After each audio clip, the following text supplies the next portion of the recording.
Feliz sábado, hermanos.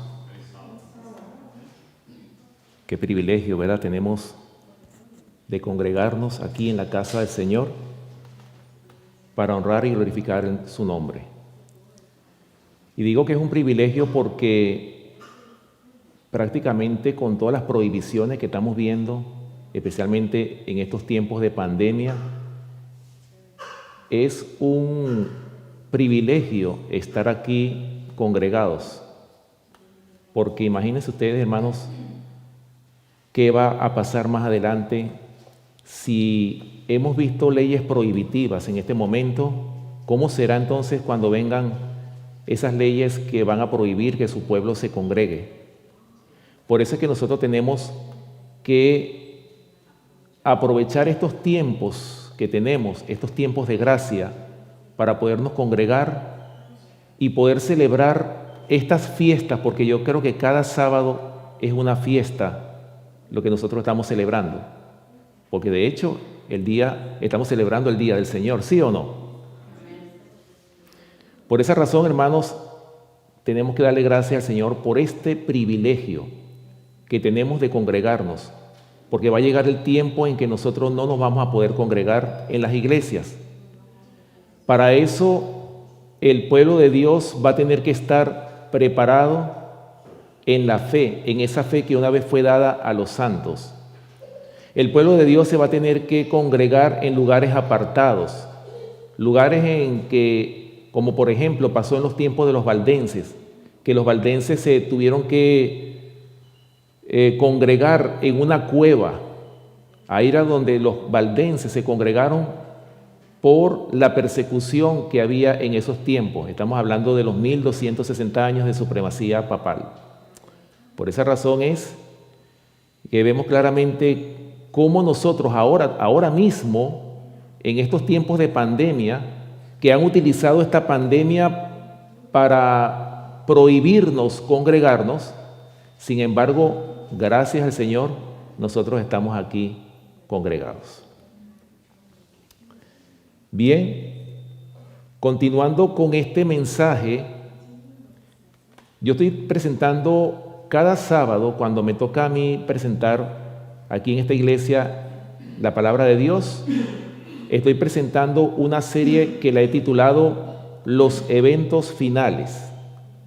Ya nosotros hemos hablado de la ley dominical, ya hablamos de el sellamiento, ya hablamos de el derramamiento de la lluvia tardía, hablamos la vez pasada el potente pregón o el fuerte pregón del mensaje del cuarto ángel, y hoy vamos a hablar, el título de este mensaje del día de hoy es El cierre general de la gracia.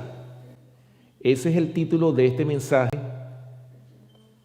que les voy a presentar en esta mañana.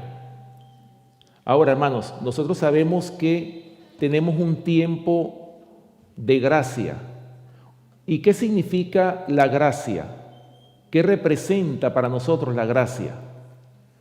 La gracia es el tiempo que el Señor nos ha dado, ¿para qué? Para prepararnos, para que podamos estar justificados cuando el Señor venga a buscar a su iglesia. Prepararnos para formar parte de ese remanente que el Señor viene a buscar. Pero ustedes saben muy bien que no todos van a ser sellados, o no todos vamos a ser sellados. Quizás, ojalá que todos los que estemos aquí en esta iglesia podamos ser sellados para vida eterna. Ese es el propósito. ¿No decimos amén por eso? Yo creo que ese es el anhelo y el deseo de todos y cada uno de nosotros. Por esa razón es que nosotros venimos aquí no por celebrar esta fiesta o sentarnos nada más en las sillas. Yo pienso que venimos aquí para escuchar palabra de Jehová. Ese es el propósito de venir a la iglesia.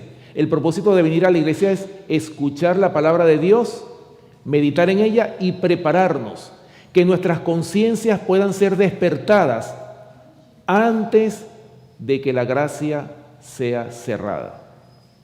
Y hablando del cierre de la gracia, vamos a buscar en nuestras Biblias En el Evangelio de Mateo, Mateo capítulo 24, el Señor dio unas señales, aquí en el capítulo 24, Él dio unas señales de cuándo se iba a cerrar el tiempo de gracia. Mateo capítulo 24, y vamos a leer los versículos del 37 al 39. Mateo capítulo 24, versículos del 37 hasta el 39.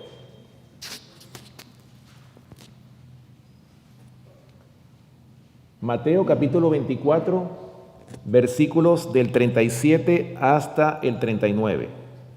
Dice así: Mas como en los días de Noé, así será también la venida del Hijo del Hombre.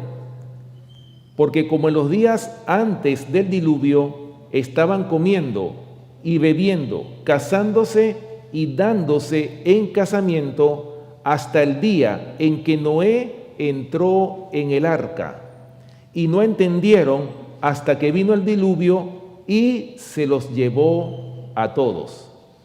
Así será también la venida del Hijo del Hombre. ¿Con qué asoció nuestro Salvador Cristo Jesús la venida del Hijo del Hombre? Dice, como en los días de Noé, así también será la venida del Hijo del Hombre. O sea que nos está dando una señal. Es decir, que así como sucedió en los tiempos de Noé, así también va a suceder en estos tiempos en que nosotros estamos viviendo. ¿Verdad?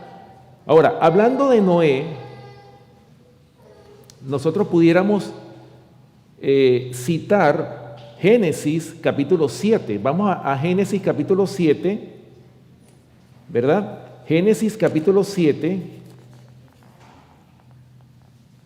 y vamos a leer los versículos del 12 al 16. Génesis capítulo 7, versículos del 12 hasta el 16.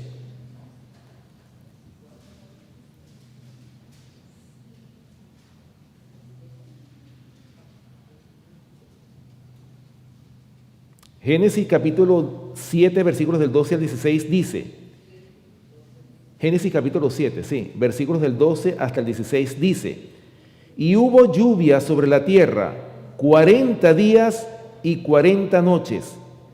En este mismo día entraron Noé y Sem, Cam y Jafet, hijos de Noé, la mujer de Noé y las 3 mujeres de sus hijos con él en el arca. Ellos y todos los animales silvestres según sus especies, y todos los animales domesticados según sus especies, y todo reptil que se arrastra sobre la tierra según su especie, y toda ave según su especie, y todo pájaro de toda especie. Vinieron pues con Noé al arca de 2 en 2 de toda carne en que había espíritu de vida. Y fíjense lo que dice el versículo 16. Y los que vinieron, macho y hembra de toda carne, vinieron como le había mandado Dios. Y fíjense lo que sigue diciendo. Y Jehová le cerró la puerta. ¿Quién fue el que cerró la puerta del arca? El Señor. O sea, y el Señor había dado tiempo suficiente a todos aquellos habitantes en los tiempos de Noé para que se arrepintiesen de sus pecados y pudiesen entrar en el arca. Es decir, Él estaba dando un mensaje de que iba a venir un diluvio sobre esta tierra. ¿Qué pasó en los tiempos de Noé? ¿Qué sucedió en esos tiempos? ¿Será que ellos atendieron al mensaje que Noé estaba predicando? ¿Qué hicieron con Noé? ¿Acaso no lo ridiculizaron? ¿No le dijeron que ese viejo estaba loco? Porque ellos pensaban, ¿cómo va a venir un diluvio si es que nunca ha llovido sobre la tierra? Acuérdense que en ese tiempo era un rocío lo que regaba a las plantas. No había lluvia como la que vemos ahora. Así que, hermanos, esa población antediluviana nunca se imaginaron que las fuentes de las aguas se iban a abrir y que este mundo se iba a convertir en un planeta completamente lleno de agua y que todo ser vivo iba a ser destruido. O sea, mis hermanos, Dios le dio a Noé ¿cuántos años para que diera este mensaje? 120 años. Imagínense ustedes, hermanos, 120 años predicando el mismo mensaje, que iba a venir un diluvio, que se preparara, y lo que hicieron ellos fue ridiculizar a Noé. Al extremo de que cuando Noé entra en el arca, no crean ustedes que inmediatamente empezó a llover, no. Pasó aproximadamente una semana más y los antediluvianos que estaban ahí alrededor del arca se reían y se mofaban de Noé. Se burlaron hasta más no pudieron, hasta que empezó a llover y se empezaron a romper todas las fuentes de las aguas, y ahí sí es verdad que ellos creyeron. Y empezaron ellos a golpear la puerta. ¡Noé, ábrenos la puerta que ahora sí creemos! Pero ya era demasiado tarde. Ya la puerta la había cerrado Jehová de los ejércitos. Por eso dice claramente, como en los días de Noé, así será también la venida del Hijo del Hombre. ¿Y qué estaba haciendo esa población antediluviana? Así como la está haciendo la población actual hoy día. Estaban comiendo, bebiendo, casándose, dándose en casamiento. Es decir, estaban en los afanes de este mundo hasta que vino el día que se cerró la puerta y muchos no se dieron cuenta que la puerta se había cerrado. Bueno, estamos hablando de nuestros tiempos. Ahora, fíjense bien, hermanos, hablando de la puerta, del cierre de la puerta, que representa el cierre de la gracia, también en Mateo capítulo 25, en la parábola de las 10 vírgenes, vemos que esta parábola también nos da a entender que la gracia se va a cerrar. Mateo capítulo 25, vamos a leer los versículos del 5 al 12 de esta parábola de las 10 vírgenes. Mateo capítulo 25.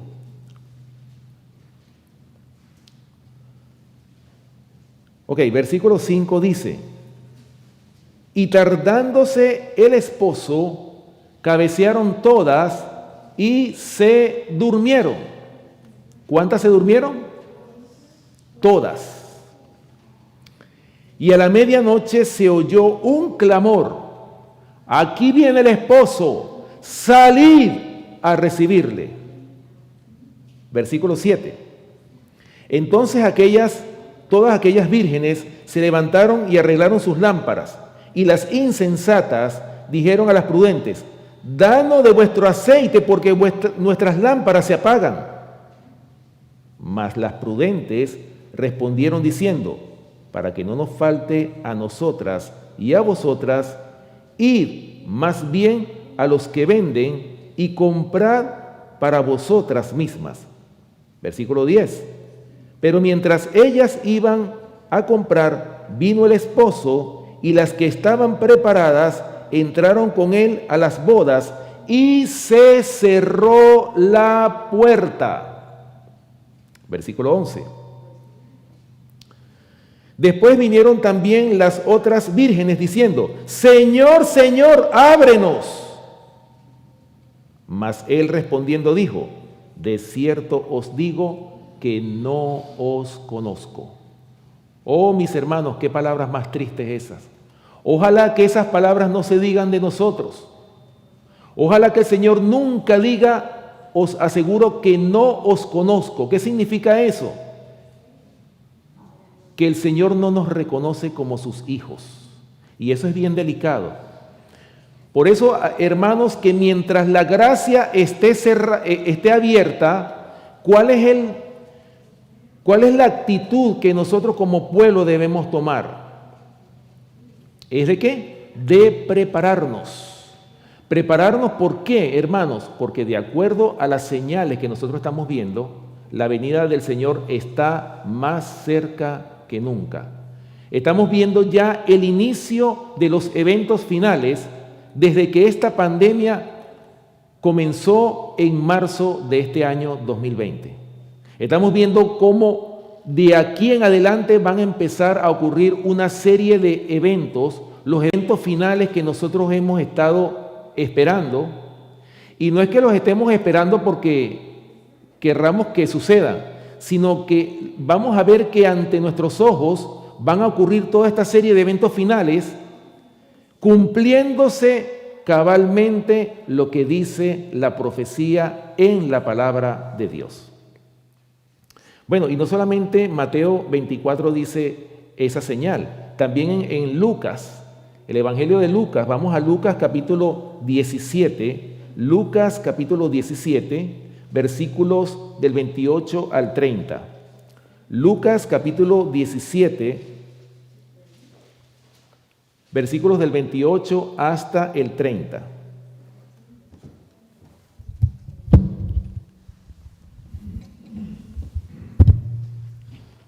Lucas capítulo 17, versículos del 28 hasta el 30. Escuchen bien lo que dice aquí la palabra de Dios. Asimismo, como sucedió en los días de Lot, comían, bebían, compraban, vendían, plantaban, edificaban. Mas el día en que Lot salió de Sodoma, llovió del cielo fuego y azufre y los destruyó. ¿A cuántos? A todos. Así será el día en que el Hijo del Hombre se manifieste. ¿Lo ven? O sea, el Señor dejó señales, lo vemos en Mateo capítulo 24, las señales del pronto regreso de nuestro Señor Jesucristo, como también lo vemos aquí en Lucas capítulo 17, está hablando que así como en los días de Lot, que llovió fuego y azufre a esta tierra, asimismo sucederá cuando venga el Hijo del Hombre. O sea, acuérdense que el Señor viene con gran poder y gloria. Y esa gloria con la que el Señor viene, esa gloria es fuego consumidor para aquellos que no hayan sido sellados para vida eterna.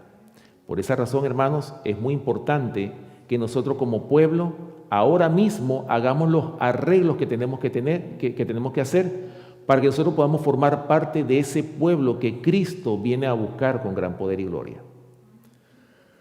Así que para la ciudad de Sodoma y Gomorra, vemos también que hubo un cierre de gracia para esos habitantes de esta estupenda ciudad como lo fue Sodoma y Gomorra. Ahora, ¿qué dice? Vamos a la lectura bíblica que leyó nuestro hermano Rubelí. Apocalipsis capítulo 22, versículo 11. ¿Qué va a pasar con el cierre de la gracia? ¿Qué va a ocurrir? Apocalipsis capítulo 22, versículo 11.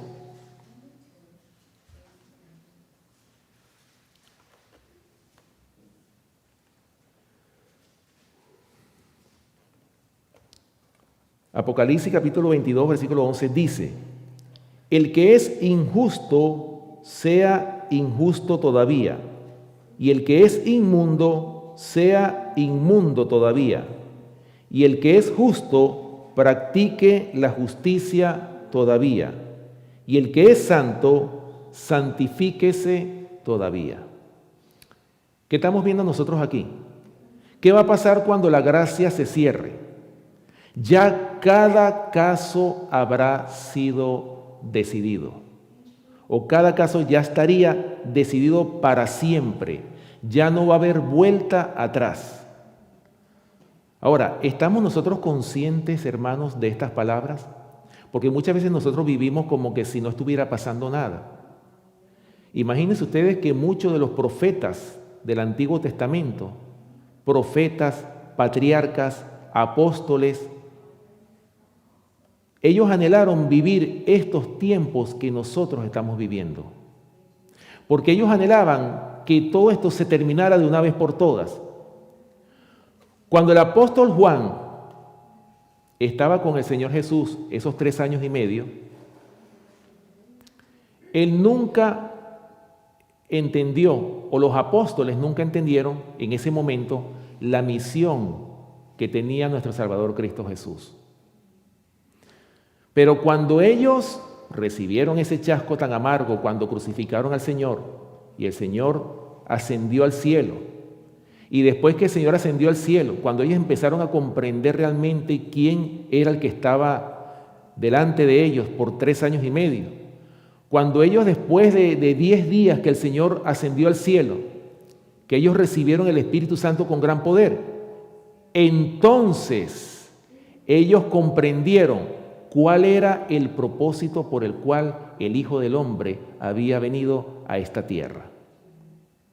Y fue cuando los apóstoles entendieron cuáles eran las lecciones que Él les quería enseñar. Por esa razón es que el Señor les dijo a los discípulos: hijitos míos, muchas cosas tengo que deciros, pero no todas las podéis sobrellevar. O sea, ellos no entendían. Y quizás nosotros aquí no entendemos las palabras, lo que el Señor quiere transmitirnos a nosotros cada sábado. El Señor quiere que tú y yo seamos santificados por la verdad. Ese es el propósito del Evangelio. No es sentarse aquí solamente a escuchar un mensaje más. El Señor quiere que seamos santificados. ¿Y qué significa ser santificados, hermanos? Significa consagrar nuestra vida al 100% al servicio de nuestro Padre Celestial. Es dedicarnos completamente a servir al Señor. ¿Es el propósito de recibir el mensaje? ¿Es el propósito de venir cada sábado a la iglesia para ser santificados en la verdad? Por eso dice Juan 17:17, santifícalos en tu verdad, tu palabra es la verdad. ¿Ese es el propósito? No es solamente aquí sentarse aquí calentando las sillas nada más. Oh, hermanos, acuérdense que el Señor viene a buscar un pueblo. Y no necesariamente tengamos que ser nosotros. Si nosotros no damos la talla, ¿qué va a pasar? El Señor va a buscar a otros. Otros que le sirvan verdaderamente en espíritu y en verdad. Porque el Señor no tiene hijos predilectos. Ya por el hecho de que nosotros seamos de una iglesia de sostén propio o porque estemos en la verdad presente, no quiere decir con esto de que ya nosotros estamos ya listos o somos del remanente. Si nosotros no dejamos todas aquellas cosas que desagradan a Dios, nosotros no vamos a ir al cielo. No nos engañemos.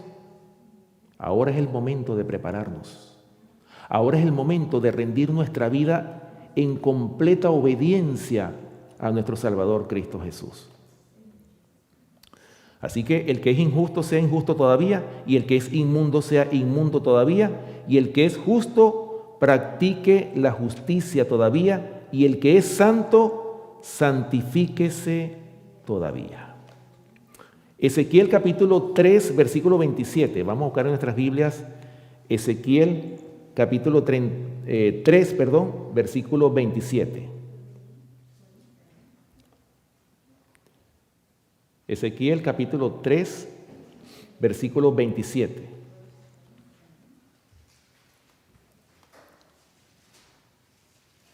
Escuchen la importancia que tiene el oír la palabra de Dios.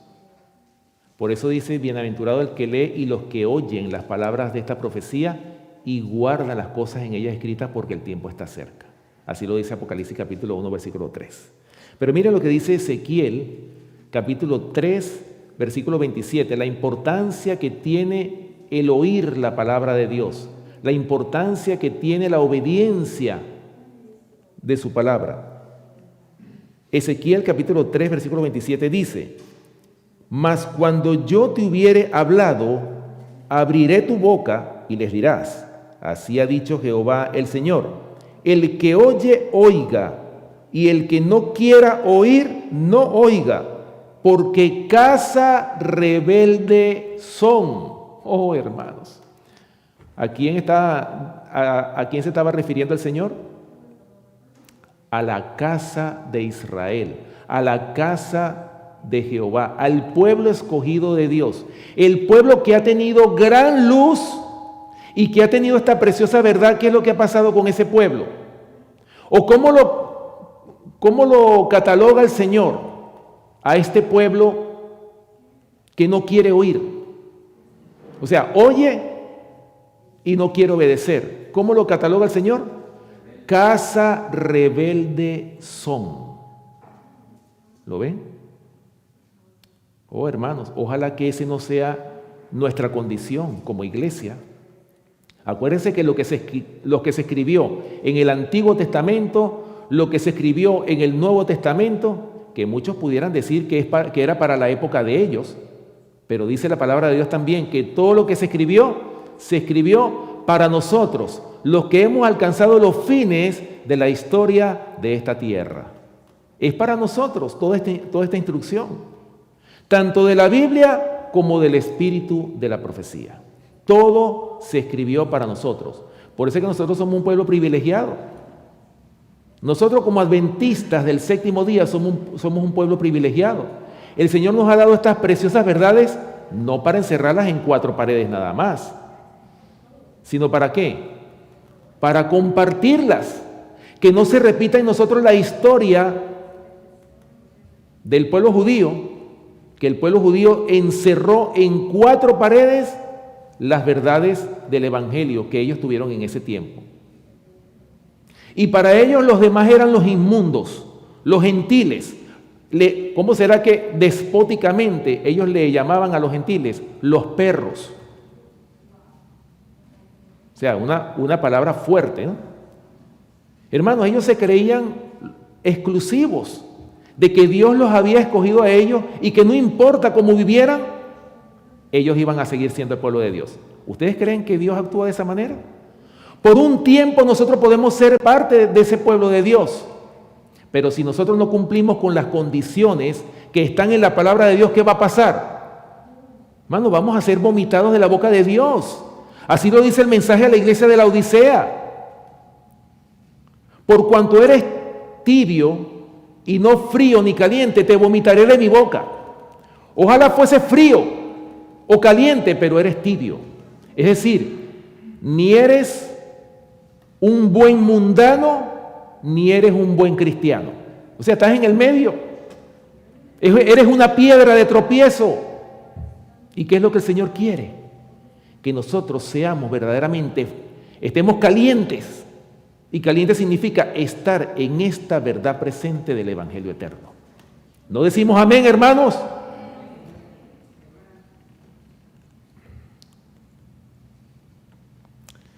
Ahora, fíjense bien, hermanos, acuérdense, el cierre de la gracia hará una separación entre justos e injustos. Eso es lo que va a hacer el cierre de la gracia, una separación. Por eso es que el Señor dice en su palabra, no he venido a traer paz, sino que espada.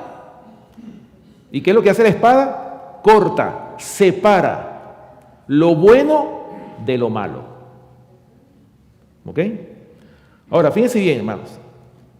Esa separación que va a haber entre justos e injustos, lo dice claramente el profeta Daniel. Vamos a Daniel capítulo 12, versículo 2. Daniel capítulo 12, versículo 2.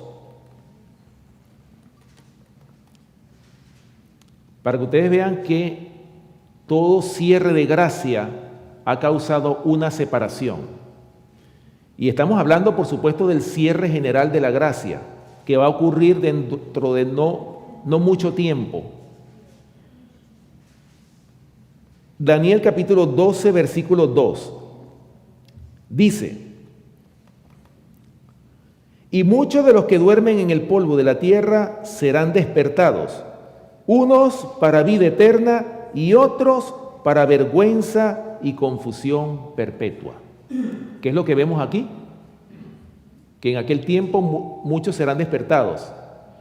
Muchos van a ser despertados para vida eterna porque alcanzaron la salvación, porque fueron sellados para vida eterna. ¿Y fueron sellados por qué? Porque obedecieron todo mandamiento, estatuto y precepto de Jehová. pero otros van a ser despertados para muerte y confusión perpetua, porque conociendo el Evangelio, no obedecieron la palabra de Jehová, porque son casa rebelde. Oh, hermanos, estas palabras son directamente para nosotros, los que hemos alcanzado los fines de la historia de esta tierra. Hablando de esa separación, nosotros podemos ver en las parábolas que el Señor enseñó a sus discípulos y a todos aquellos que estaban con Él.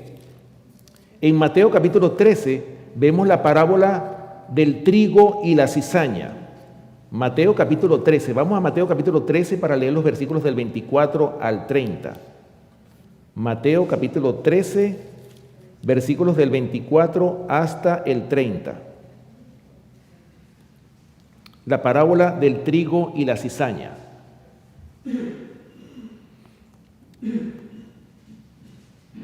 Dice, les refirió otra parábola diciendo: el reino de los cielos es semejante a un hombre que sembró buena semilla en su campo. Pero mientras dormían los hombres, vino su enemigo y sembró cizaña entre el trigo y se fue. Versículo 26. Y cuando salió la hierba y dio fruto, entonces apareció también la cizaña.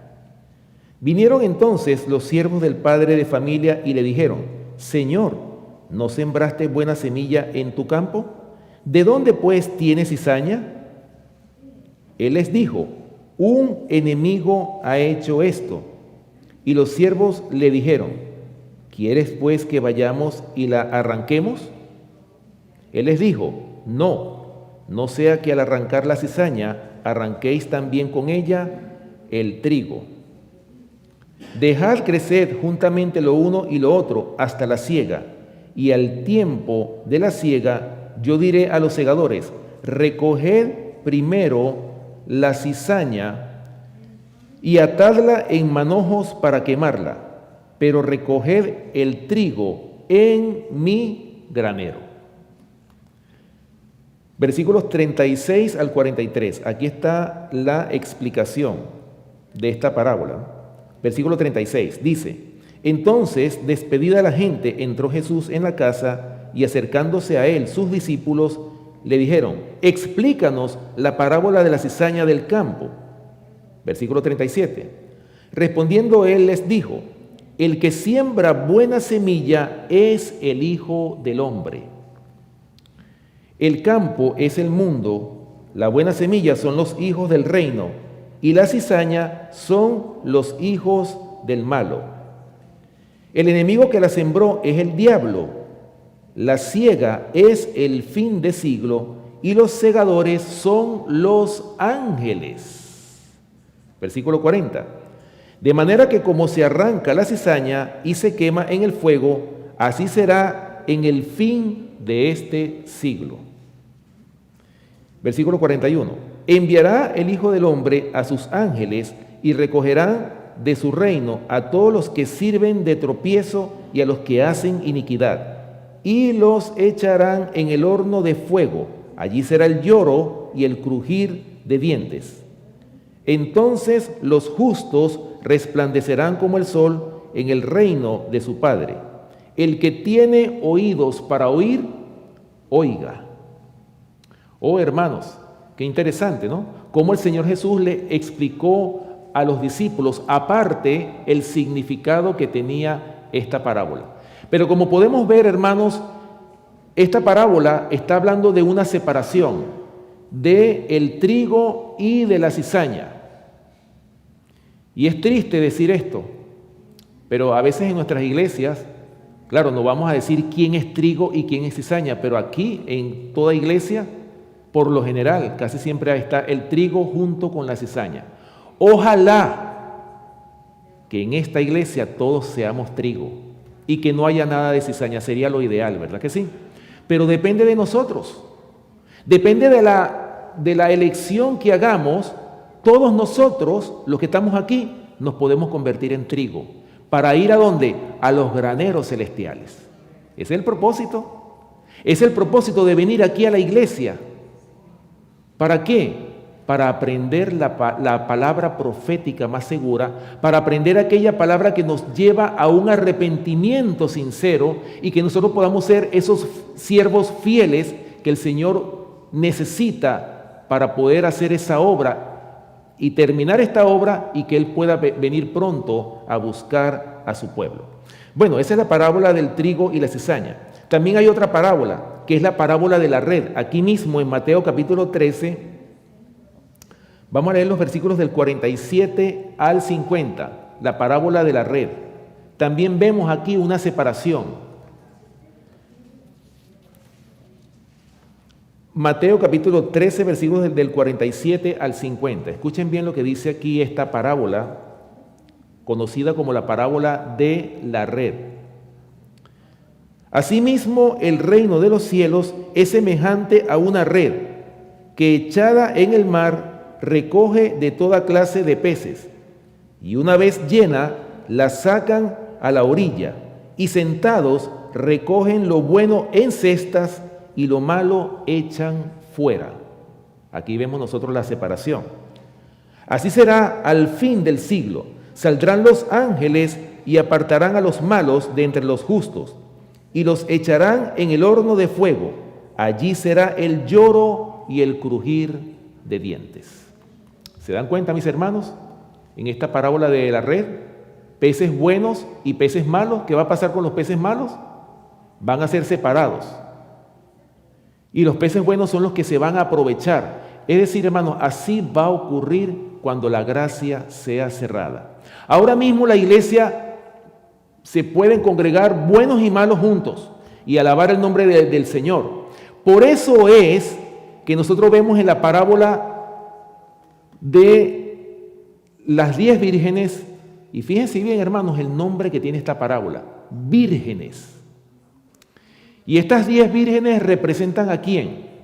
Al pueblo profeso de Dios. Aquellos que han recibido una fe pura. Por eso es que se llaman vírgenes, porque recibieron una fe pura y profesan una fe pura. Pero ahora, aquí también hay una separación. Aquí hay dos grupos, porque son 10 vírgenes, pero después dice, 5 de ellas eran prudentes y 5 de ellas eran insensatas. La prudencia y la insensatez de estas vírgenes se debe a que las prudentes se prepararon para el pronto regreso del esposo, pero las insensatas no se prepararon, escucharon la verdad, tenían la Biblia, tenían el espíritu de la profecía, estaban en una iglesia de verdad presente, predicaban el evangelio, pero no habían sido santificados por la verdad. O sea, no habían ajustado sus vidas al nivel de la luz que habían recibido. Eso fue lo que pasó con las vírgenes insensatas. Por eso es que aquí hay una separación también. Pero vamos a leer, hermanos, en Mateo capítulo 25. Vamos a volver otra vez a este versículo, a esta parábola, perdón. Pero especialmente vamos a leer el versículo 10. Hablando del cierre de la puerta. Versículo 10 dice, pero mientras ellas iban a comprar, es decir, las vírgenes insensatas que se les había acabado el aceite y ellas fueron a buscar aceite, vino el esposo y las que estaban preparadas entraron con él a las bodas y se cerró la puerta. ¿Lo ven? Vemos aquí claramente, hermanos, una separación. Se cierra la puerta y ¿quiénes fueron las que entraron? Solamente las vírgenes prudentes, aquellas que habían sido santificadas en la verdad de la palabra de nuestro Padre Celestial. Ahora, miren bien lo que dice aquí el libro Eventos de los Últimos Días, en la página 14 de esta versión que yo tengo aquí. Para que ustedes vean, hermanos, cuál es la misión del mensaje del tercer ángel, o cuál es la misión del tercer ángel. Dice este libro, Eventos de los Últimos Días, en la página 14, no sé cuál será la página en inglés, pero en español es la página 14. Dice aquí lo siguiente: vi luego el tercer ángel. Dijo mi acompañante, su obra es terrible. ¿Cómo es la obra del mensaje o del tercer ángel? Su obra es terrible. ¿Por qué es terrible la obra de este tercer ángel? Dice aquí, su misión es tremenda. Es el ángel que ha de separar el trigo de la cizaña y sellar o atar el trigo para el granero celestial.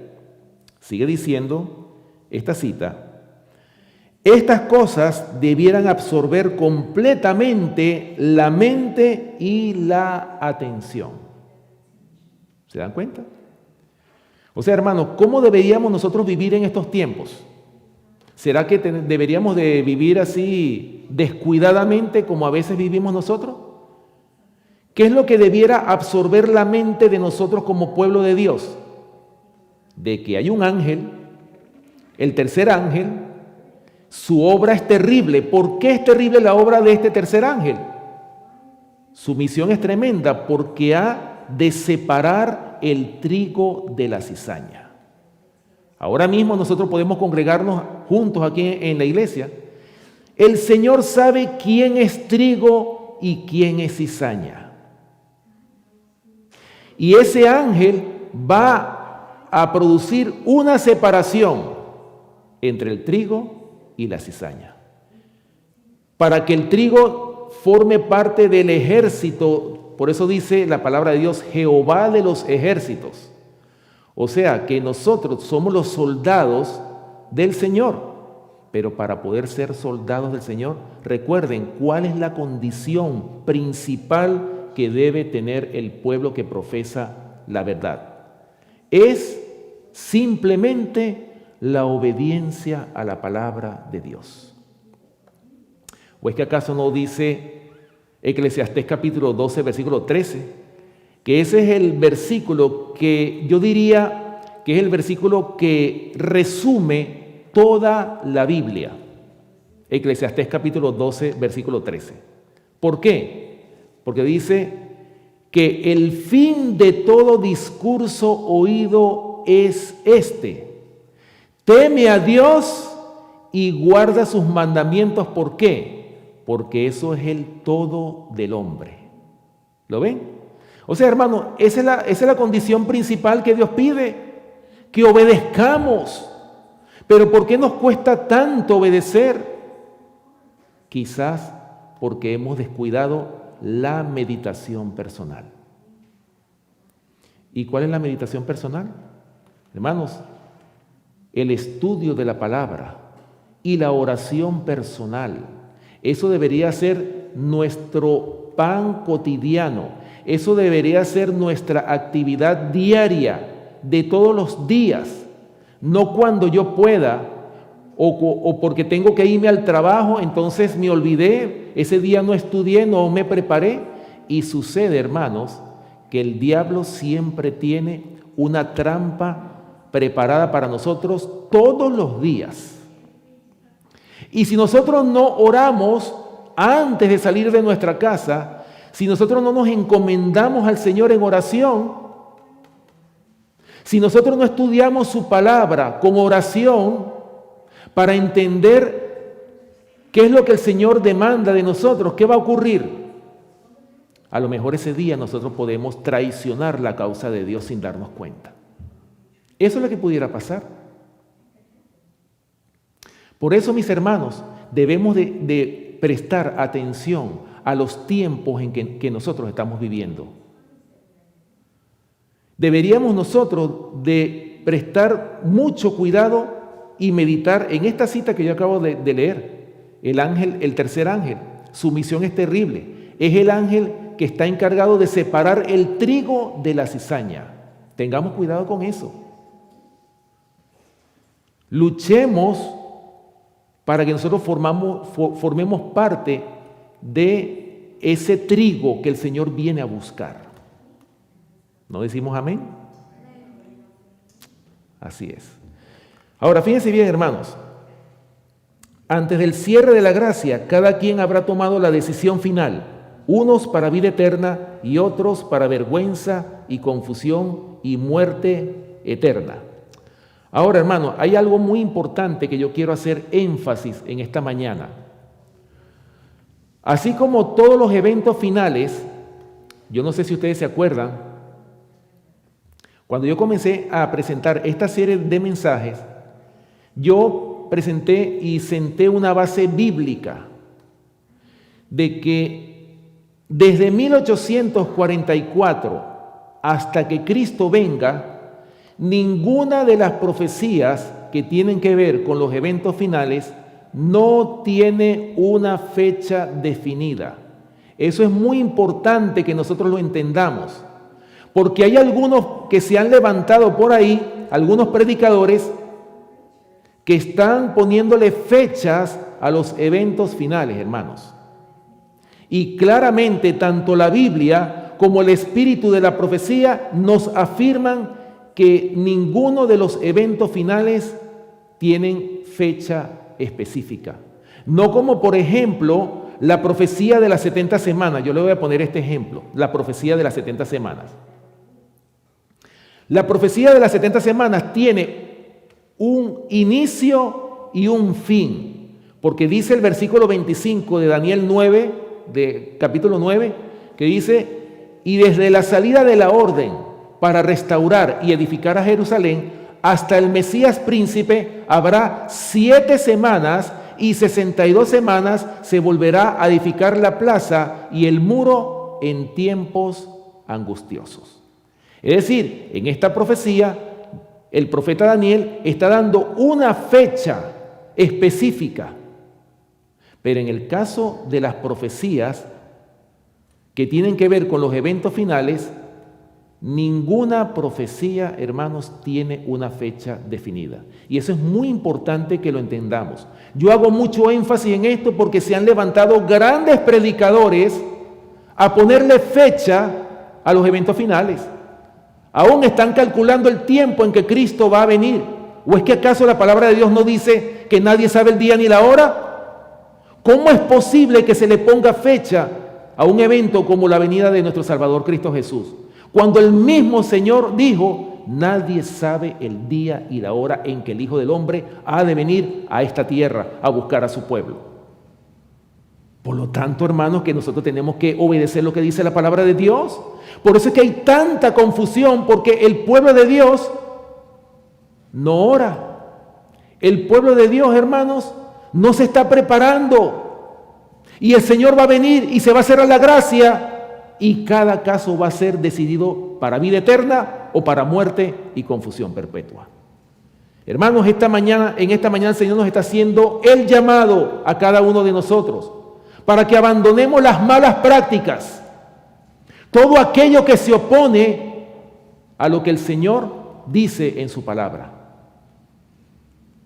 Escuchen lo que dice la cita, hablando de que, como todos los eventos finales, nadie sabe el día y la hora cuándo terminará el tiempo de gracia.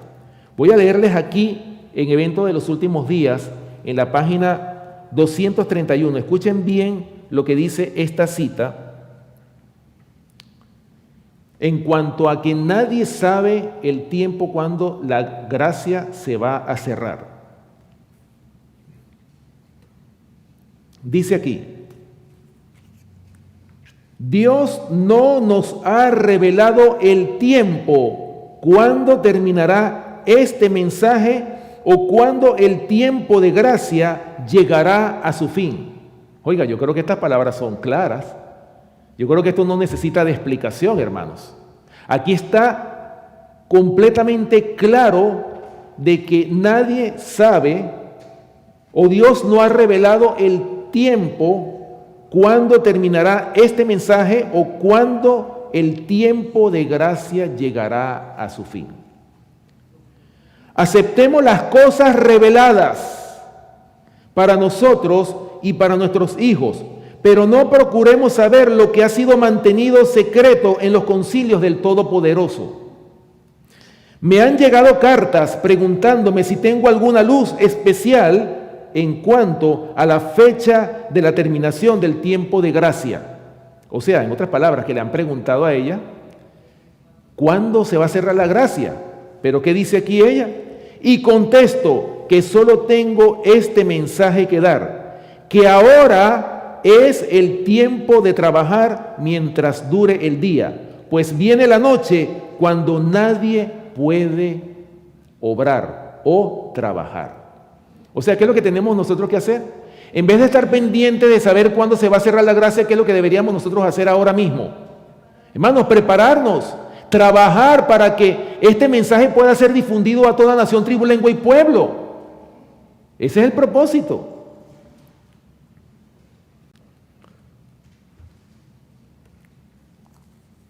Sigue diciendo aquí en este mismo libro, Eventos de los Últimos Días, la página 231 y 232, dice: el Señor me ha mostrado definidamente que la imagen de la bestia se formará antes de la terminación del tiempo de gracia. Y esto debido a que constituirá una gran prueba para el pueblo de Dios, mediante la cual se decidirá su destino eterno. ¿Qué es lo que tiene que ocurrir antes de que el tiempo de gracia se cierre?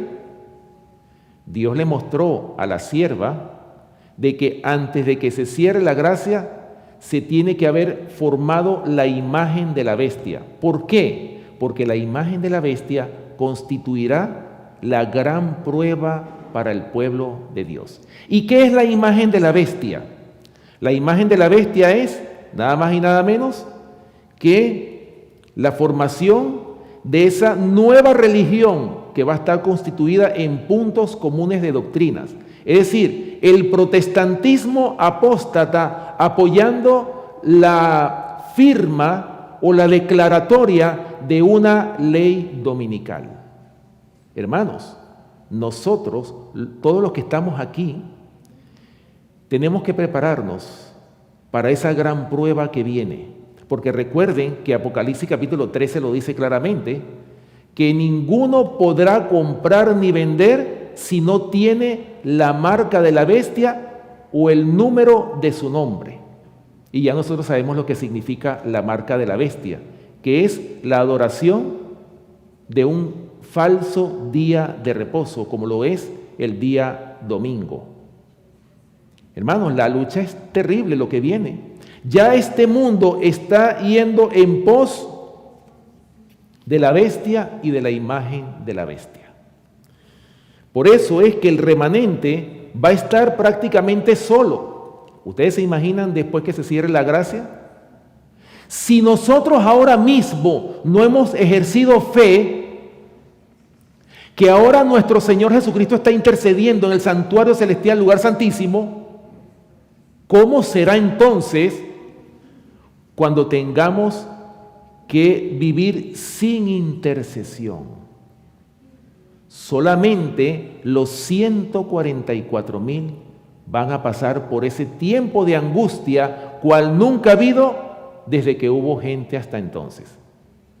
Bueno, vamos a leerlo. Está en Daniel capítulo 12. Vamos a Daniel capítulo 12 y vamos a leer el versículo 1. Un versículo muy importante. Yo pienso que de este versículo podemos sacar un mensaje completo. Daniel capítulo 12, versículo 1. Escuchen bien lo que dice aquí la palabra del Señor. Daniel capítulo 12, versículo 1. Dice: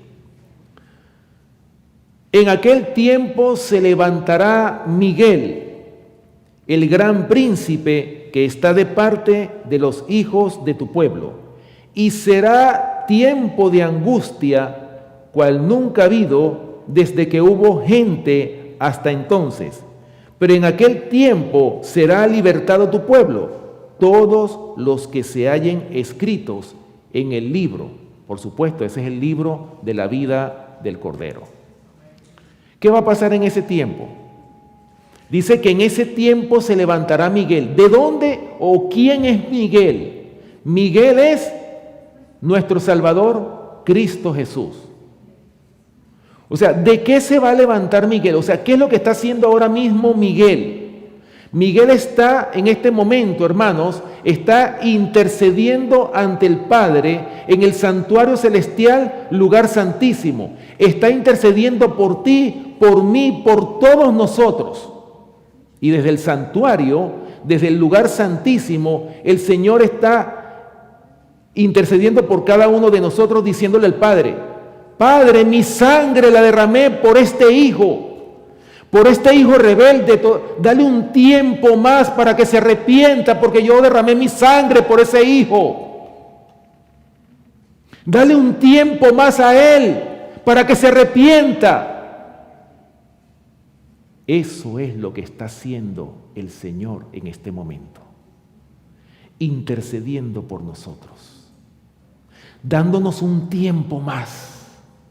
A pesar de que hemos sido rebeldes, nos está dando un tiempo más para que nosotros procedamos al arrepentimiento. Por eso es que el Señor no retarda su promesa como muchos la tienen por tardanza, sino que es paciente y espera que todos procedan al arrepentimiento.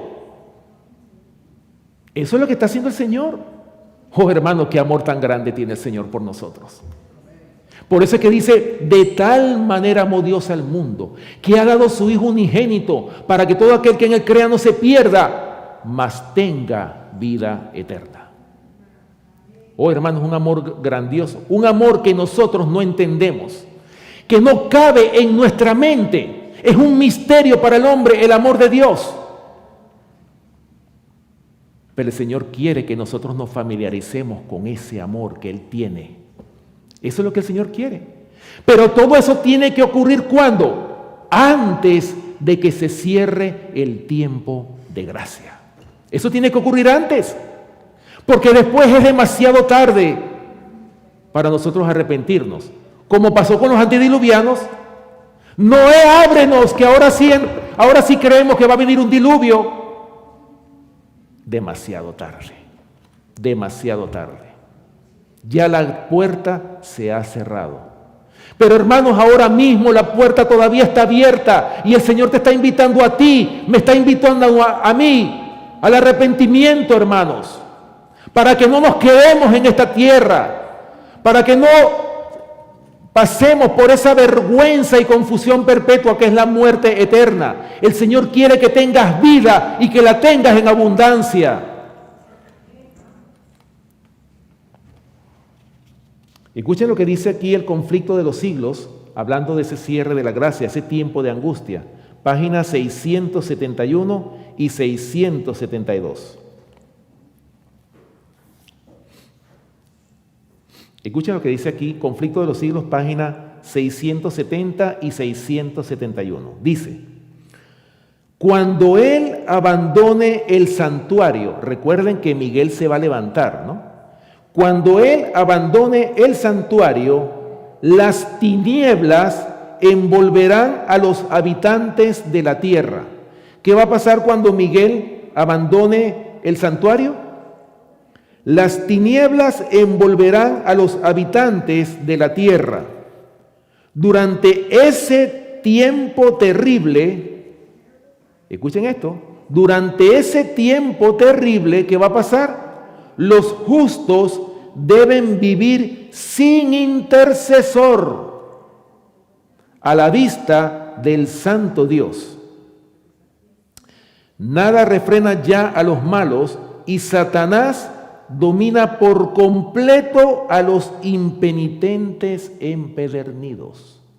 Oh, hermano, esto es bien delicado. Ahora mismo, ¿qué es lo que nos frena a nosotros a hacer cosas abominables? Hermano, es el espíritu refrenador del Señor. Es el espíritu de la misericordia que nos frena para que nosotros no cometamos actos abominables. Pero ¿qué pasa cuando ya el Señor deje de interceder? ¿Qué va a ocurrir? Nada refrena ya a los malos y Satanás domina por completo. En otras palabras, Aquellos que no hayan sido sellados para vida eterna, sino que se hayan perdido, ¿qué va a pasar con los perdidos? Van a ser poseídos completamente por Satanás, hermanos. Y eso es bien delicado. Por eso es que nosotros ahora mismo tenemos que prepararnos. Ahora mismo nosotros tenemos que, hermanos, obedecer al Señor, tan simple como eso. La paciencia de Dios ha concluido, dice aquí el conflicto de los siglos. El mundo ha rechazado su misericordia, despreciado su amor y pisoteado su ley. Los impíos han dejado concluir su tiempo de gracia. El Espíritu de Dios, al que se opusieran obstinadamente, acabó por apartarse de ellos. Desamparados ya de la gracia divina, están a merced de Satanás, el cual sumirá entonces a los habitantes de la tierra en una gran tribulación final. Por eso es que el capítulo 7 de Apocalipsis habla de aquellos que pasaron por la gran tribulación. ¿Quiénes son esos? Hermanos, los 144,000 son los únicos que van a estar vivos cuando Cristo venga. Lo dice aquí también en el conflicto de los siglos, en la página 707. Los únicos vivos, justos, que van a estar después del cierre de la gracia, van a ser los 144,000, que van a tener que vivir sin intercesor, aprender a vivir sin intercesor, hermanos, y mantenerse firme hasta que el Señor venga a buscar a su pueblo. Por eso es que es necesario que la lluvia tardía descienda sobre ellos como ese refrigerio que los va a ayudar para sostenerse hasta que Cristo venga a buscar a su pueblo. Dice, cuando los ángeles de Dios dejen ya de contener los vientos violentos de las pasiones humanas, todos los elementos de contención se desencadenarán. El mundo entero será envuelto en una ruina más espantosa que la que cayó antiguamente sobre Jerusalén. Oh, hermanos, nosotros tenemos una referencia de eso. Aquí mismo en el conflicto de los siglos, el capítulo 1 nos habla qué ruina más espantosa sufrió la ciudad de Jerusalén cuando fue destruida por Tito Vespasiano y Sestio Galo en el año 70. Vemos, hermanos, dice el conflicto de los siglos, que la sangre corría como ríos. Imagínense ustedes la mortandad tan grande que hubo en Jerusalén en los tiempos, estamos hablando de los años 70, cuando Tito Vespasiano y Sestio Galo.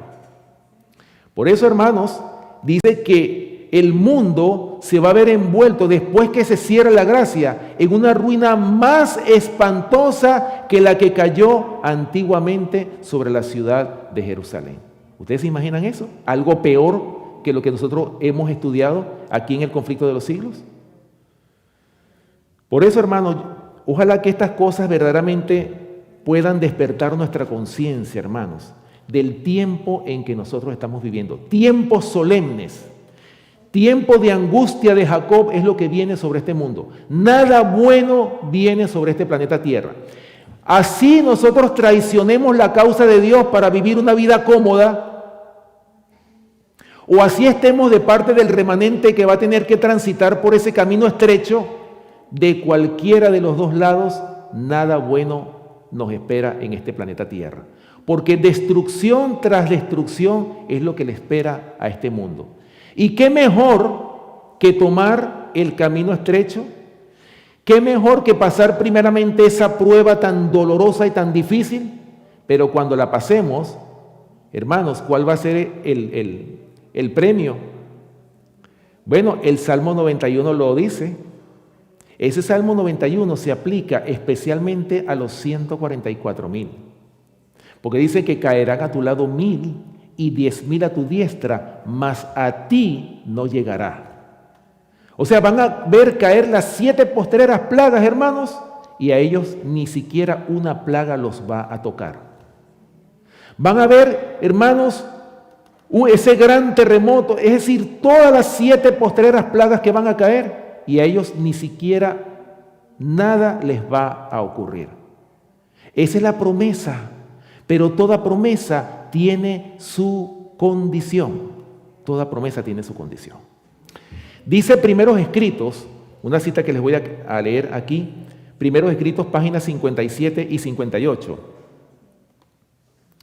Dice, únicamente, oigan esto, únicamente los que tengan manos limpias y corazones puros subsistirán en aquel tiempo de prueba. Ahora, mientras los 4 ángeles están reteniendo los 4 vientos, es el momento en que debemos asegurar nuestra vocación y elección. Oh hermanos, qué misericordia la del Señor. ¿Qué es lo que está haciendo ahora mismo el Señor? Mandó a esos 4 ángeles que están puestos en los 4 ángulos de la tierra para que aguanten, para que retengan esos vientos, para que no sople viento alguno sobre el mar, ni sobre los árboles, ni sobre ningún ser humano. ¿Hasta cuándo? Hasta que sean sellados en las frentes los siervos de nuestro Dios. Y dice la palabra de Dios, Apocalipsis capítulo 7, versículo 4, y oí el número de los sellados, 144,000 sellados de todas las tribus de los hijos de Israel. ¿Acaso no quieres tú formar parte de ese remanente? Hay personas que como que les da miedo, ¿no? Dicen, oye, yo no quisiera estar en ese grupo porque van a pasar por las plagas y eso va a ser terrible. Oh, hermanos, pero qué privilegio van a tener. Van a estar y van a seguir al Cordero de Dios por donde quiera que va. Y no solo eso, que han vivido la experiencia que vivió nuestro Salvador Cristo Jesús. ¿O es que ustedes creen que vivir sin intercesor no fue lo mismo que vivió nuestro Salvador Cristo Jesús? Cuando iba camino al Calvario, cuando el Padre le dio la espalda porque Él había tomado el pecado de todos los seres humanos desde el primero hasta el último. Qué dolor tan grande sentía nuestro Salvador Cristo Jesús al verse separado de su Padre, cuando nunca se había visto separado del Padre, nunca. Pero en ese momento, cuando se vio separado del Padre, la angustia era tan grande de nuestro Salvador Cristo Jesús, que su sudor era sangre lo que estaba botando, de la angustia tan grande. El Señor Jesucristo también pasó por ese tiempo de angustia de Jacob. Y eso mismo lo van a vivir los 144,000. Por eso es que son los que siguen al Cordero por donde quiera que va. Oh hermanos, qué privilegio. ¿Deseas tú, mi querido hermano, formar parte de ese grupo privilegiado? Que no va a experimentar la muerte, que va a ser como Elías, que va a ser trasladado al cielo sin ver la muerte, que van a exclamar, ¿dónde está, oh muerte, tu aguijón? ¿Dónde está, oh sepulcro, tu victoria? Oh hermanos, ojalá que esa sea nuestra experiencia. Una experiencia que ninguno va a poder aprender, un cántico que ninguna boca va a poder aprender, sino ¿quiénes? Los 144,000 que pasaron por el tiempo de angustia cual nunca ha habido desde que hubo gente hasta entonces. Pero dice Daniel 12:1, pero en aquel tiempo será libertado tu pueblo, todos los que se hallen escritos en el libro de la vida del Cordero. Que el Señor les bendiga. Vamos entonces a terminar con una oración. Todos los que puedan, vamos a doblar nuestras rodillas para orar.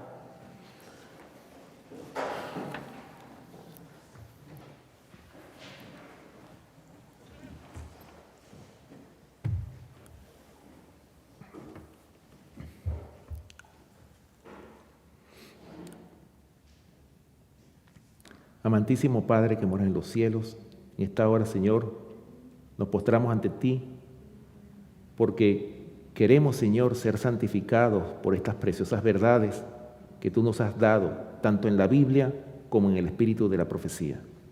Te rogamos, Señor, que tú toques nuestros corazones, que tú nos ayudes en nuestras debilidades, porque hemos sido rebeldes como casa, como tu casa de oración. Hemos sido rebeldes. Te hemos desobedecido, Señor, pero en esta hora te rogamos que con corazón sincero confesamos nuestras faltas ante ti y te rogamos, Señor, que tú nos ayudes a que no seamos más desobedientes como hasta ahora quizás lo hemos sido. Por eso te pedimos en esta hora, Señor, que tú nos ayudes a que formemos parte de ese pueblo santo, sin mancha, ni arruga, ni cosa semejante, que será trasladado al cielo sin ver la muerte. Ayúdanos, Señor, porque queremos esa bendición. Queremos llegar al cielo para romper con este mundo que lo que nos ha traído ha sido maldad, enfermedad, muerte y tantas cosas que nos ha traído esta vida, Señor. Y por eso te rogamos que tú nos ayudes a que nosotros podamos consagrarnos a ti en alma, mente, cuerpo y espíritu. En esta hora te pedimos, Señor, que tú seas con cada iglesia de la verdad presente, con cada congregación que con corazón sincero te adora en espíritu y en verdad, que tú puedas tocar nuestros corazones, no solamente los nuestros, sino que nuestros familiares también puedan llegar al conocimiento de la verdad. Señor, ayúdanos a ser parte de ese remanente que tú vienes a buscar. Gracias, Señor, por tu palabra. Te pedimos también una bendición muy especial por aquellos que no te conocen, por esos que van a formar parte de los obreros de la hora undécima, Señor, que tú los puedas despertar a tiempo y que ellos puedan también entrar en ese redil, porque dice tu palabra, tengo otras ovejas que no son de este redil. También queremos pedirte, Señor, que tú bendigas cada reunión que se esté realizando en este momento en diferentes lugares, como allá en el campamento de Oklahoma, Señor, que tú puedas bendecir las reuniones allá y que sean de gran bendición para los que han ido hasta allá. Te pedimos también en esta hora una bendición muy especial por los alimentos que hemos de compartir a continuación, que tú los bendigas y que sean de gran bendición para nuestra mente y nuestro cuerpo. Gracias, Señor, por escuchar nuestras oraciones. Gracias por este día de sábado, porque todo esto te lo pedimos y te lo rogamos dándote las gracias en el nombre y por los méritos de nuestro amante Salvador, Cristo Jesús. Amén. Amén.